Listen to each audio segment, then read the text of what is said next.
قرآن مجید کے سوا کسی نبی کی تعلیم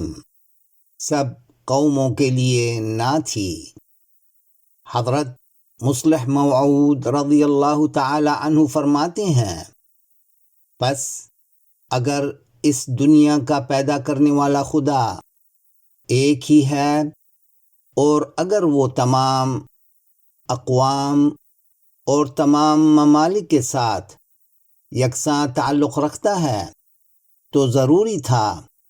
کہ کسی وقت تمام قومیں اور تمام افراد ایک نقطۂ مرکزی کی طرف جھکتے یا ایک نقطے پر جمع ہونے کا سامان ان کے لیے پیدا کیا جاتا، اور اس ضرورت کو صرف قرآن کریم پورا کرتا ہے۔ اگر قرآن اس غرض کو پورا نہیں کرتا تو کس نبی کی کتاب اس غرض کو پورا کرتی ہے؟ کیا بائبل اس غرض کو پورا کرتی ہے جو خدا کو بنی اسرائیل کے ساتھ مخصوص کر دیتی ہے؟ کیا زردشت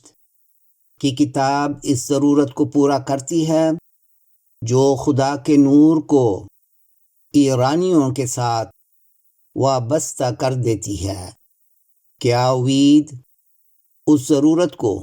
پورا کرتی ہے جو ویدوں کے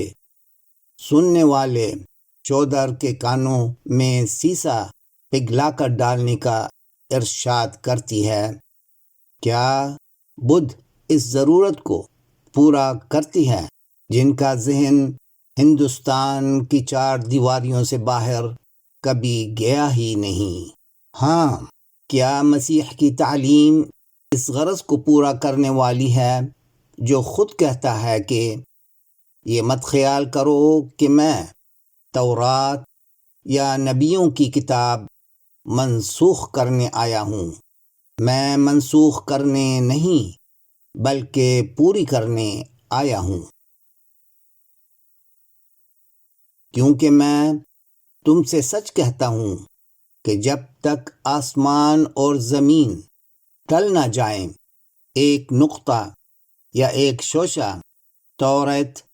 کا ہرگز نہ مٹے گا جب تک سب کچھ پورا نہ ہو۔ بس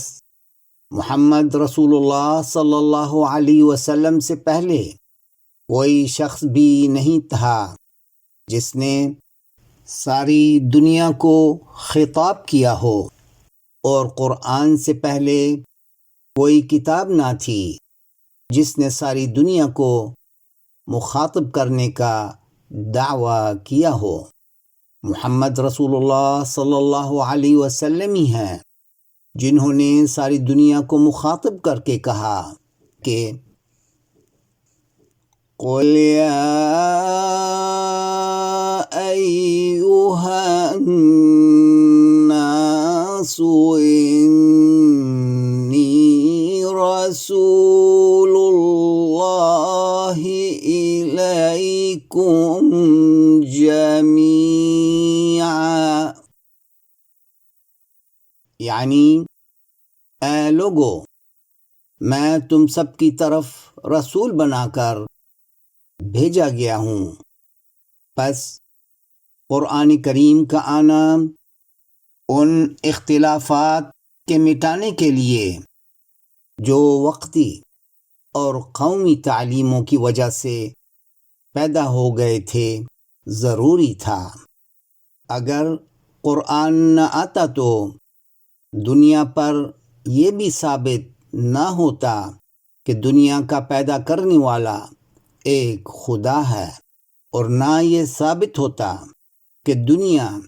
ایک خاص مقصود کو مد نظر رکھ کر پیدا کی گئی ہے۔